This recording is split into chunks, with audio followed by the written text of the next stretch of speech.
राधे राधे। वैशाख माह के संबंध में आज हम एक बहुत ही पापनाशक, जो पाप को नष्ट करने वाला है और स्मरण करने से जिसे रोमांच आ जाता है, ऐसी भगवान शिव जी की कथा का स्मरण करेंगे।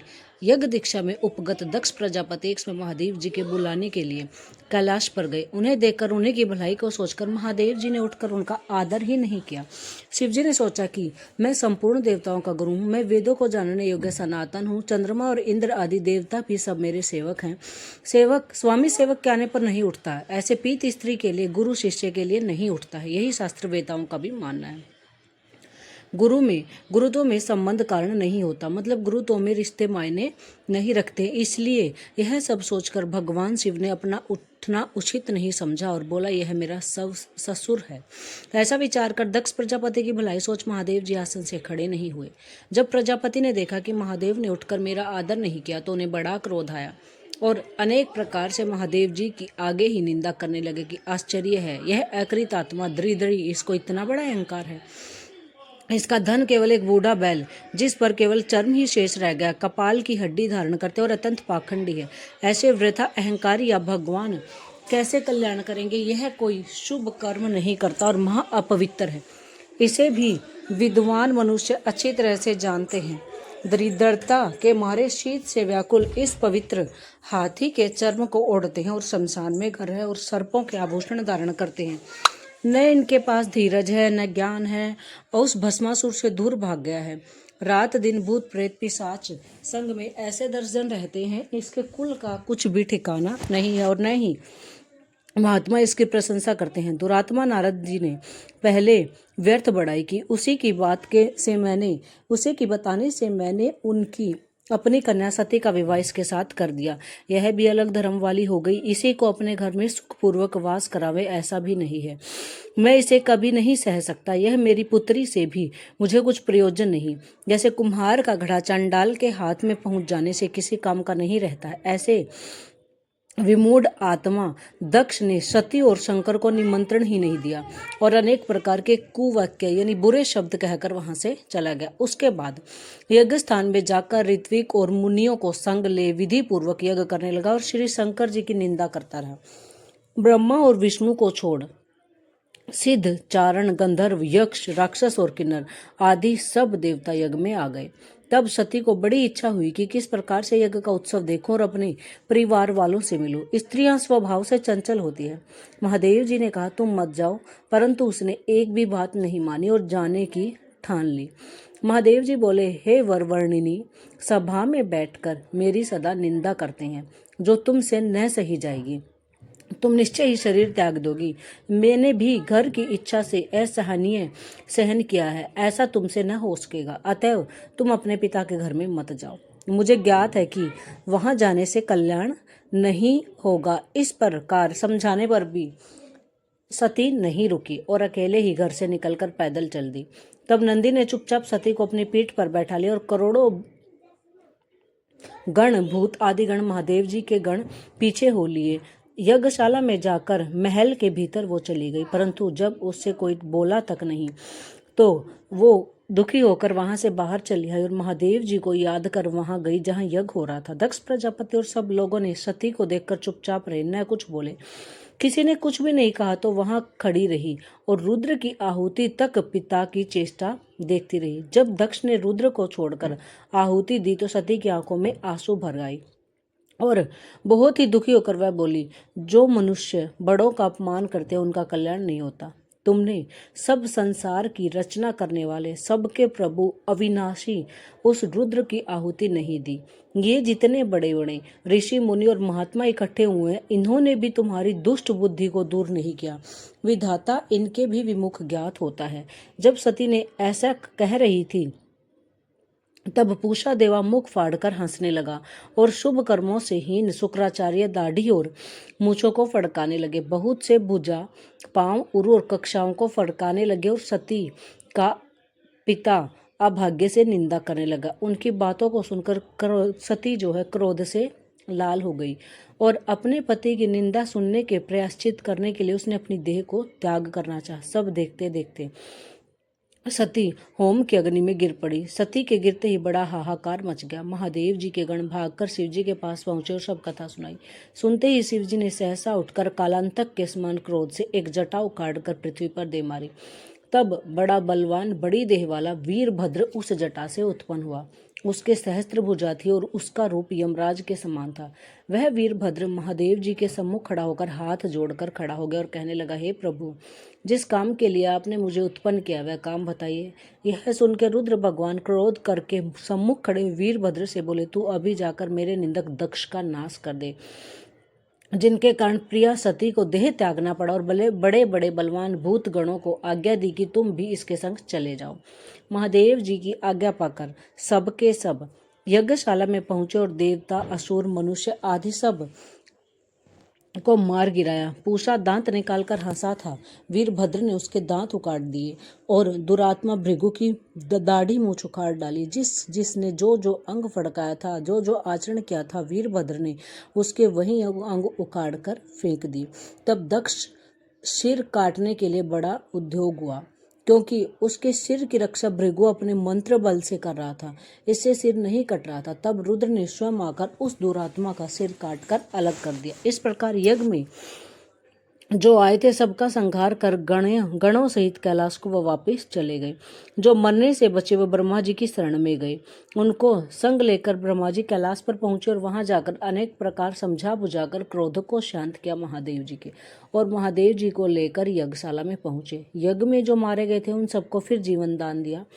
सदाशिव ने दक्ष के धड़ पर बकरे का सिर रख दिया, जिससे आज तक शिव की उपासना करने वाले उनकी प्रसन्नता के लिए ऐसी आवाज निकालते हैं जैसे बकरा निकालता है। ऐसे ही भृगु जी के मुख पर बकरे की दाढ़ी लगा दी। पूषा को दांत नहीं दिए और कहा कि यह अन्न को पीसकर खा लिया करेगा। ऐसे ही अंग लगाकर सबके शरीर जोड़ दिए और ब्रह्मा जी और शिव जी के द्वारा उन सबका कल्याण होगा और पहले की तरह यज्ञ करने में वो परवर्त हुए। यज्ञ को पूरा करा के सब देवता अपने अपने स्थानों को चले गए और तपस्वियों में श्रेष्ठ शिव जी ने वशिष्ठ ब्रह्मचर्य व्रत धारण करके गंगा तट पर वृक्ष के नीचे तप करने लगे। अब दक्ष की पुत्री पवित्रा सती ने जो अपना देह त्याग किया था, उसने हिमाचल के घर उनकी स्त्री मेनका के रूप में जन्म लिया और उन्हीं के घर में उसका पालन पोषण करने लगा। इतने में ही ताड़कासुर नाम का एक महाराक्षस उत्पन्न हुआ। उसने घोर तपस्या करके परम इष्टि ब्रह्मा को प्रसन्न कर लिया। तो ब्रह्मा जी ने उसे वर दिया कि तू देवता, राक्षस, मनुष्य या नाग किसी से न मरेगा, किसी प्रकार के आयुध हथियार से न मरेगा। किंतु जब रुद्र भगवान का महाबली पुत्र यानी भगवान शिव का महाबली पुत्र होगा तो वह तुझे मारेगा। लोक पिता में ब्रह्मा ने उसे ऐसा वर दिया तो उसने सोचा कि महादेव जी की तो स्त्री नहीं है, उनका पुत्र मुझे कैसे मारेगा। ऐसा सोच राक्षस बोला, तथास्तु। वर पाकर ताड़कासुर अपने घर जा सबको सताने लगा। उसने सब देवताओं को दास बना लिया और उनकी स्त्री उनके घर में दासी बनकर बुहारी देने लगी। जब उसने देवताओं को बहुत सताया तो वे ब्रह्मा जी की शरण में गए। उनके दुख को देखकर ब्रह्मा जी बोले, ये देवताओं, वर देते इसमें मैंने कहा था कि शिव जी के पुत्र से तेरा विनाश होगा और कोई नहीं कर सकेगा, इसलिए बिना शिव जी के पुत्र के उसका वध करना असंभव है। एक काम करो, रुद्र भगवान शिव की पत्नी सती ने पहले अपने पिता के यज्ञ में शरीर त्याग दिया था। अब उसने हिमाचल के घर में जन्म ले लिया है और उसका नाम पार्वती है। किंतु रुद्र भगवान हिमाचल के शिखर पर घोर तपस्या कर रही हैं। किसी तरह लोकेश्वर भगवान रुद्र से पार्वती का पाणी ग्रहण कराना चाहिए।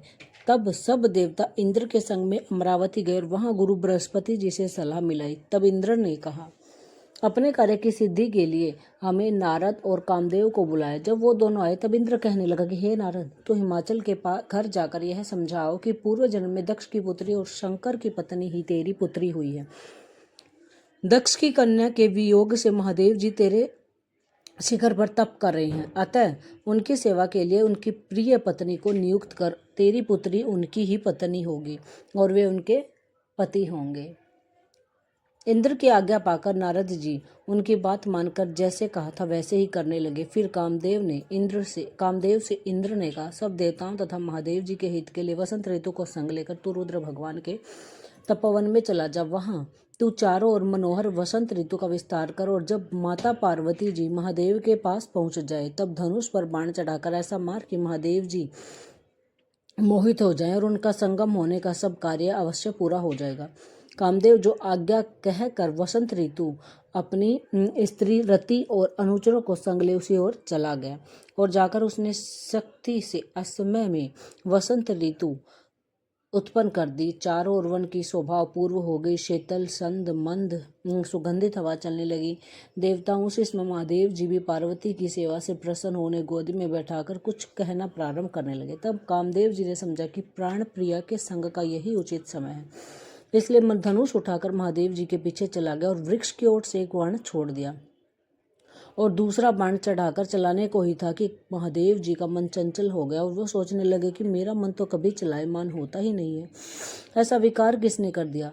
ऐसे चिंता में व्याकुल होकर इधर उधर देखने लगे। तब बाईं ओर कामदेव दिखाई पड़ा और क्रोध से उनका ललाट यानी उनके माथे से तीसरे नेत्र खोलकर गोदी से पार्वती को दूर करके ऐसे तीक्ष्ण अग्नि प्रकट की कि सब संसार भयभीत हो गया, और अग्नि से धनुष बाण समेत कामदेव भस्म हो गए। देवता अपने कार्य की सिद्धि समझकर भाग गए, और वसंत और रति भी भयभीत हो गई। पार्वती भी डर के मारे आंखें बंद कर दूर हट गई, और स्त्री की निकटता छोड़ने के लिए महादेव जी भी अंतर्ध्यान हो गए। महादेव जी के हित की इच्छा करने वाले देवताओं को कुछ ही पल की सिद्धि न हुई, उल्टा अनर्थ हो गया। और फिर जो कोई साधुओं के संग दुष्टता करते हैं उनका कहना ही क्या। इसी प्रकार यह इक्ष्वाकु का पुत्र सदा साधुओं को अप्रिय था, क्योंकि यह साधुओं की भली भांति सेवा नहीं करता था। इसी कारण उसने महान दुख भोगे और अनेक बुरी योनियों में जन्म लिया। इसलिए सब अर्थों की सिद्धि के लिए साधु सेवा अवश्य करनी चाहिए। देखो, रुद्र का अप्रिय करने से यानी भगवान शिव का बुरा करने से कामदेव ने भविष्य के जन्मों में बड़े बड़े दुख उठाए, जो रात दिन इस पुण्य चरित्र रूपी पुराने इतिहास को सुनते हुए जन्म मृत्यु बुढ़ापा आदि से निसंदेह छूट जाते हैं। हर हर महादेव। अध्याय 9। मैं थल से पूछने लगा कि हे ब्राह्मण, हे विभो, जब कामदेव जल गया तब उसकी उत्पत्ति किससे हुई और उसने कौन कौन से दुख भोगे। हे ब्राह्मण, मुझे इस बात से सुनने की बड़ी ही अभिलाषा है यानी इच्छा है, यह कहकर मेरे संदेह मिटाइए। यह सुनकर श्रुतदेव कहने लगे कि मैं स्वामी कार्तिकेय जी के जन्म की कथा कहता हूँ। इसके सुनने से सब पाप नष्ट हो जाते हैं। यह कथा यश को बढ़ाने वाली, पुत्र देने वाली, धर्म करने वाली और संपूर्ण रोगों का नाश करने वाली। हे राजन, जब महादेव जी ने कामदेव को भस्म कर दिया तब कामदेव की स्त्री रति अपने सामने पति को भस्म हुआ देखकर दुखी हो मूर्छित हो गई, बेहोश हो गई। जब 2 घड़ी पीछे उसे होश आया तब अनेक प्रकार के विलाप करने लगे। उसके विलाप को सुनकर सारा तपोवन दुख में हो गया, और रति ने विचार किया कि मैं भी चिता में जलकर शरीर का त्याग कर दूंगी। ऐसा विचार करके उसने अपने पति के मित्र वसंत को उसकी अंतिम क्रिया करने के लिए बुलाया। इस तरह जब वह वीर पत्नी चिता बना रही थी तब वह भी वहां आ पहुंचा। वह रति को देख डर के मारे मूर्छित हो गया। फिर अनेक भांति से रति को समझाने लगा और बोला, हे भद्र, मैं तेरे पुत्र समान हूँ, मेरे होते हुए तुम्हें ऐसा करना अनुचित है। शरीर का त्याग या आत्मघात करना धर्म का हेतु नहीं, धर्म का कोई कारण ये धर्म में नहीं आता। इस प्रकार जब बहुत से समझाने पर भी रति ने अपने शरीर का त्याग करना स्वीकार किया तो उसकी दृढ़ता देकर बसंत ने नदी के तट पर चिता बना दी, और रति गंगा में स्नान कर संपूर्ण क्रियाक्रम से निश्चित हो जब सब इंद्रियों को रोक और मन को आत्मा में लीन कर चिता पर चढ़ने को उद्यत हुई तब आकाशवाणी हुई कि हे कल्याणी, हे पति में अत्यंत प्रेम रखने वाली, तू चिता में प्रवेश मत कर। तेरा पति महादेव जी और यदुवंशी कृष्ण भगवान से पुनः पैदा होगा। ऐसे कर्म से 2 जन्म होंगे। तब दूसरे जन्म में श्री कृष्ण से रुक्मणी के गर्भ में तेरा पति होगा, उसका नाम प्रद्युम्न होगा। तू ब्रह्मा के शाप से संबर के घर में निवास करेगी, वही प्रद्युम्न नामक तेरे पति से तेरा समागम होगा। ऐसा कहकर आकाशवाणी अदृष्ट हो गई। जब रति ने यह बात सुनी तब मरने के लिए उसने जिस चिता में फिर से उसने प्रवेश नहीं किया, पीछे जिनके स्वार्थ के लिए महादेव जी द्वारा कामदेव भस्म हो गए थे, वह सब देवता बृहस्पति, इंद्र और अग्नि को आगे करके रति से अदृष्ट हो बोले और महादेव महान वरदान देकर उनकी शांति की। कहा कि हे कामप्रिय, अब से तेरा पति अनंग कहावेगा और अंग वाले की तरह मरा हुआ दिखाई देगा। ऐसे यो अनेक प्रकार समझा बुझाकर धर्म उपदेश करने लगे कि तेरा पति पूर्व काल में सुंदर नाम का राजा था। उसका जन्म में भी तो उसकी पत्नी रज संकरकारिणी हुई थी। इसी से तेरी यह दशा हुई है। अब तो वैशाख में मंदाकिनी नदी में प्रातःकाल स्नान करके मधुसूदन भगवान का पूजन कर और उनकी दिव्य कथा सुन तथा हे भामिनी, तू अशून्य शयन नाम का व्रत प्रारंभ कर। हे भद्रे, वैशाख में इस धर्म के करने से और इसी व्रत का अनुष्ठान करने से तेरा पति अवश्य मिल जाएगा, इसमें संशय नहीं है। रति को ऐसा वर देकर सब देवता अपने अपने स्थान से चले गए और कामदेव की भी स्त्री देश से निवृत्ति हो गई। वह मेष की संक्रांति में गंगा स्नान कर बड़े उत्तम मन से अशून्य शयन व्रत धारण करने लगी। इसी के पुण्य के प्रभाव से तत्काल कामदेव उसको दिखाई देगा। यह ऐसा पराक्रमी है कि इसके पराक्रम को कोई रोक नहीं सकता। पूर्व काल में भी बड़ा धर्मपरायण राजा था, किंतु इसने वैशाख मास में कर्तव्य धर्म नहीं किए थे। इसीलिए कामदेव यद्यपि परमात्मा का पुत्र था तो भी अंगहीन हुआ। यही वैशाख में मेष की संक्रांति को व्यर्थ होने का फल होता है, जो देवताओं को भी भोगना पड़ता है। मनुष्य का तो कहना ही क्या। जब महादेव जी अंतर्ध्यान हो गए तब पार्वती जी निराश हो गई। ऐसे पार्वती चुपचाप खड़ी रह गई और नहीं जानती भई कि क्या करूं। पार्वती की ऐसी दशा देख दोनों हाथों से गले लगाकर हिमाचल अपनी पुत्री को घर ले गया और पार्वती भगवान महादेव जी के रूप और उदारता गुणों को देखकर ऐसे मुग्ध हुई कि उसने यह बात मन में निश्चय ठान ली कि वे शंकर जी से ही विवाह करेगी, वही मेरे पति होंगे। ऐसा दृढ़ व्रत धारण कर शंकर में मन लगा गंगा तट पर जाकर तपस्या करने लगी। माता पिता तथा परिवार वालों ने बहुत समझाया पर पार्वती ने उनकी एक भी बात नहीं मानी। अन्न खाना छोड़ दिया, बड़ी बड़ी जटाएं बढ़ गई। यूं ही सहस्त्र वर्ष तक महालिंग का पूजन करती रही। तब महादेव जी सायंकाल के समय ब्रह्मचारी वेश धारण कर उसके सामने उस पर्णकुटी पर आए और अनेक प्रकार से परीक्षा लेने लगे। इसकी प्राप्ति मुझ में दृढ़ है या नहीं। परीक्षा लेकर बोले, हे भद्रे, तेरी जो इच्छा हो वही वरदान मांग। तब पार्वती जी बोली, हे रुद्र, मैं यह वर मांगती हूँ कि तुम मेरे पति हो। तब ऐसा ही वो वर देकर सप्त ऋषियों को बुलाया और वे आकर हाथ जोड़कर खड़े हो गए। तब ऋषियों को आज्ञा देकर कहा कि तुम कन्या के पूछने के लिए विवाह के पूछने के लिए हिमालय के पास चले जाओ। भगवान की ऐसी आज्ञा पाकर कन्या के लिए हिमाचल के घर आकाश मार्ग से चले। उनके चलने से दसों दिशाओं प्रकाशित हो गई। इन महाब्राह्मण वेताओं सप्त ऋषियों को आदर देकर हिमाचल आदर पूर्वक उठकर अंदर लेकर उन्हें चले गए। उनकी विधि पूर्वक सबकी पूजा की। जब सुख से वे आसन पर बैठ गए तब हिमाचल ने पूछा, हे महाराज, मैं धन्य हूँ, आज आप मेरे घर पधारे। मैं ये सोचकर कृतकृत्य हो गया हूँ। आपके आवागमन को मैं अपने पूर्व जन्म के पुण्यों का फल मानता हूँ। पूर्ण मनोरथ महात्माओं के कृत्य हम सरीखे नहीं जानते। आप अपने आने का कारण कहिए, जो आपकी आज्ञा होगी सो मैं करूँगा। यह सुनकर वे सप्तऋषि हिमाचल से बोले, हे गिरिपते, तूने अपने ही समान दृढ़ वाक्य कहे। हे महोदय, हम अपने आने का कारण तेरे प्रति कह रहे हैं। हे राजन, यह जो तेरी पार्वती नाम की कन्या है, जो पहले दक्ष की पुत्री हुई थी, इसी ने अपने पिता के यज्ञ में देह त्याग कर दिया था। इसी ने अब तेरे यहाँ जन्म धारण किया है। इसका पाणी ग्रहण करके योग्य तीनों दिशाओं में या तीनों लोकों में महादेव जी को छोड़कर और कोई नहीं है। इसलिए हे कल्याण की इच्छा करने वाले, तो अपनी पत्नी का विवाह महादेव से कर दे। तूने सहस्त्रों जन्मों में अनेक अच्छे कर्म किए, अब सौभाग्य से वे परिपाप को प्राप्त हुए हैं। ऋषियों के इन वचनों को सुनकर हिमाचल को बहुत खुशी हुई और बोला कि मेरी पुत्री तो छाल के वस्त्र धारण कर गंगा तट पर अनशन व्रत धारण कर अत्यंत कठिन तपस्या कर रही है। तब महादेव जी को पति बनाना चाहती है, उसकी मनोवांछित यही कार्य है। हे मुनिवरों, मैं अपनी कन्या महादेव जी को दे चुका हूँ। अब आप शीघ्र वहां पधारो जहां महादेव जी हैं और उनसे जाकर कहूँगी, हे प्रभु, हिमाचल ने अपनी कन्या उनके निमित्त दी है, अंगीकार कीजिए। ऐसा उनसे कहकर आपने ही इस कन्या के विवाह का प्रबंध किया। जब हिमाचल ने कहा कि सप्तऋषि महादेव जी के पास चले गए और उनको सब समझा बुझाकर विवाह निश्चित कर दिया, तब लक्ष्मी जी, सभी देवता और विष्णु आदि सभी देवता छहों मातृका और सभी मुनिगण उस महोत्सव को देखने के लिए बाराती बनकर चले और महादेव जी सभी देवता मुनि मातृका आदि को संग ले बैल पर चढ़कर चले, जिसके चारों ओर भूतगण संग हैं। भेरी, शंख, मृदंग, प्रणव, मूर्छंग आदि अनेकों बाजे बजने लगे। बंदीजन अनेक प्रकार के शब्द करते जाते हैं। ऋषिगण वेद की ऋचा के पाठ करें। इस प्रकार हिमाचल की पुरी में प्रवेश करने के बाद फिर हिमाचल ने अत्यंत ही प्रश्न मन से विवाह कर दिया। हे राजन, त्रिलोकी के प्राणी मात्र इस उत्सव के आनंद में डूब रहे थे। इस महोत्सव के पूर्ण होने पर संपूर्ण लोकों के कल्याण करने वाले शंकर लौकिक धर्मों का पालन करने वाले पार्वती के साथ स्वच्छंदता से रमण करने लगे।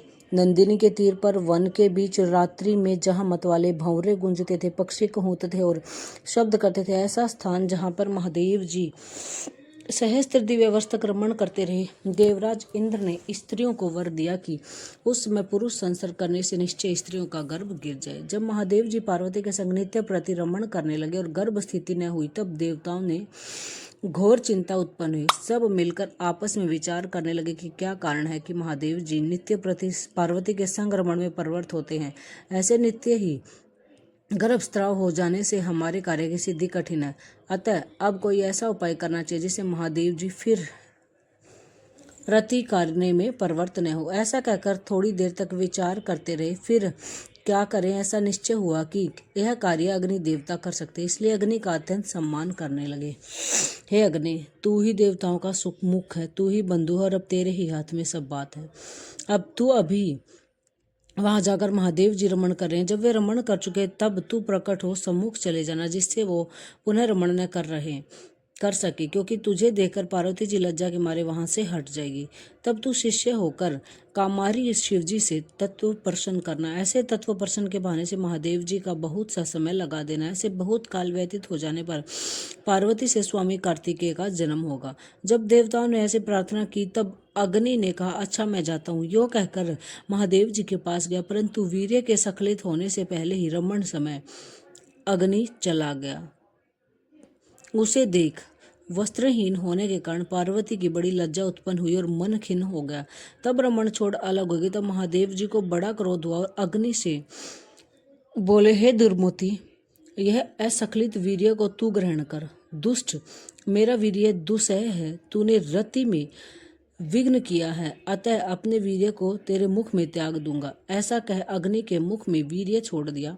उस प्रचंड के उदर में प्रवेश होने से वह जलने लगा और चिंतित होकर स्वर्ग लोक गया। अत्यंत कठिनाई से प्राण बचे। तब देवताओं से सब कुछ कह सुनाया। अग्नि की बात सुन देवताओं को हर्ष शोक दोनों हुए और यह स्थित हो जाने पर तो हर्ष हुआ, परंतु प्रसव कैसे होगा इसका अत्यंत दुख हुआ। अग्नि के उदर में महादेव जी का तेजोमय बढ़ने लगा, यहाँ तक कि 10 महीने बीत गए। जब प्रसव का कोई उपाय नहीं हुआ तब अत्यंत दुखी होकर गर्भ प्रसव के हेतु देवताओं की शरण में गया। तब सब देवता अग्नि को संग ले महायशस्विनी गंगा के पास गए और सब मिलकर स्तुति करने लगे। हे माता, तू ही संपूर्ण देवताओं की माता है, जगदीश्वरी है। भद्रे, तू देवताओं के निमित्त भगवान शंकर के तेज को धारण कर। जो अग्नि के गर्भ में बढ़ रहा है वह स्त्री न होने से प्रसव नहीं होता है, तब तू इस अग्नि और हम सब पर दया करके हमारी रक्षा कर। ऐसी प्रार्थना करने पर माँ गंगा ने तथास्तु सब देवताओं ने अग्नि को गर्भ मोचन का मंत्र उपदेश दिया। इस मंत्र से गर्भ का आकर्षण कर उस शंकर के तेज को अग्नि ने गंगा में छोड़ दिया। यह तेज बड़ा ही दीप्तिमान और लोकों में असहनीय था। कुछ मास पर्यंत गंगा ने उसे सहन किया और उसके सहने में असमर्थ हो गई। उसके प्रभाव से जल सूख गया और रक्त कलेवर दिखाई देने लगा। पातवृत्य के प्रभाव से देवी अत्यंत दुख से व्याकुल हो गई। तब लोक पावनी गंगा ने अपने उदरस्थ गर्भ को त्याग दिया, जो सर्पतों में गिरा। सर्पतों से विदीर्ण हो उस गर्भ के 6 भाग हो गए। तब ब्रह्मा की भेजी हुई 6 कृतिकाएं आई और उन्होंने शंकरांडों से विभिन्न संभवी तेज के 6 भागों को ग्रहण कर 6 मुख का एक पुरुष बनाया, परंतु उसके शरीर एक ही था। ब्रह्मा की आज्ञा से उन कृतिकाओं ने उसे बहुत ही दृढ़ कर दिया। यह पुरुष आकार 6 मुखी शरीर बहुत समय तक सरकंडों में वैसे ही पड़ा रहा, उसका कोई रक्षक नहीं था। एक दिन बैल पर चढ़े हुए महादेव पार्वती उसी स्थान पर आकर श्री शैल को जा रहे थे। उसमें पार्वती के स्तनों से दूध की धार ढरकने लगी और वे हैरान हो महादेव जी से बोली, महाराज, अकस्मात मेरे स्तनों से दूध की धारा बहने लगी, क्या कारण है? हे विश्वात्मन, इसे बताइए। तब महादेव जी बोले कि जो कुछ मैं कहूँ तू सुन। तेरा पुत्र यहीं नीचे पड़ा है। एक समय तू और मैं रमण कर रहे थे, जब तक वीर्य स्खलित नहीं होने पाया था कि इतने में यह अग्नि आ गया और तू उसे देख लज्जा के मारे हट गई। तब मैंने क्रोध से उसका मुख में वो छोड़ दिया था। उसके बाद से वह सह न सका और देवताओं की कृपा से गंगा में छोड़ दिया। जब भी गंगा भी जलन पर लगी तब उसने भी सरकंडों में छोड़ दिया और वहां सरकंडों में उसके 6 भाग हो गए और मातृकाओं ने आकर उसे दृढ़ कर दिया। उसकी पुरुष की साई आकृति हो गई है। उसी को देखकर तेरे स्तनों से दूध टपकने लगा है। इसका पराक्रम विष्णु के समान होगा। तू इसका पालन पोषण कर, यही तेरा औरस पुत्र है। इसे उठाकर शीघ्र शीघ्र ले चल, इसके द्वारा तेरी बड़ी प्रशंसा होवेगी। महादेव जी की बात सुन पार्वती जी ने शीघ्र ही उस बालक को उठा लिया और अपनी गोदी में बिठाकर दूध पान कराने लगी। महादेव जी के बताने पर देवी पुत्र स्नेह में तत्पर हो गई और महादेव जी के साथ कैलाश को चली गई। इस प्रकार पुत्र का लालन पालन करती हुई देवी अत्यंत संतुष्ट हुई। हे राजन, यह कुमार के जन्म की कथा मैंने तुम्हारे सम्मुख कही है। जो इसे नित्य प्रति सुनते हैं उनके पुत्र पौत्र आदि की वृद्धि होती है, इसमें संदेह नहीं। महादेव जी अप्रमत्ता से उसके जानने में अत्यंत कष्ट हुए। जो प्रीतिपूर्वक वैशाख के धर्मों का स्मरण करते हैं उसके बराबर कोई भी नहीं। इसलिए वैशाख में किए हुए धर्मों संपूर्ण पापों को नाश करने वाले होते हैं। इसके धर्म करने से स्त्रियों का विधवा योग मिट जाता है, बड़ा पुण्य प्राप्त होता है और संपूर्ण प्रकार की संपत्तियां मिलती हैं। इसके प्रभाव से अनंग कामदेव भी अंगों वाला हो गया। लोग इस मास को बिना स्नान किया बिना दान के बिता देते हैं, उसे बहुत से धर्म करने पर भी अनेकों दुखों को भोगना पड़ता है। जो इसी एक मास में धर्म कर ले तो वह संपूर्ण धर्मों के लिए हितकारी होता है। हर हर महादेव। बोला, हे ब्राह्मण, आपने कामदेव की स्त्री रति का चरित्र वर्णन किया और जैसे देवताओं को बताया है, जो अशून्य शयन का व्रत धारण किया मैंने सुना। अवश्य व्रत के धारण करने की विधि बताइए। इसमें क्या दान करना चाहिए, इसकी क्या विधि है, क्या पूजन की विधि है, इसका क्या फल है। हे भूदेव, यह सब मेरे लिए के इन बातों के जानने की मेरी बड़ी इच्छा है। ये सुन के श्रुतदेव जी कहने लगे, हे राजन, यह सब महापापों का नाश करता है। इसका नाम अशून्य शयन व्रत है। इसका विधान श्री हरि भगवान विष्णु ने लक्ष्मी जी से कहा था। वह सब मैं तुम्हें सुनाता हूँ। इस व्रत के करने से देवताओं के देवता श्यामवर्ण लक्ष्मीपति जगन्नाथ संपूर्ण पापों के नाश करता प्रसन्न हो जाते हैं।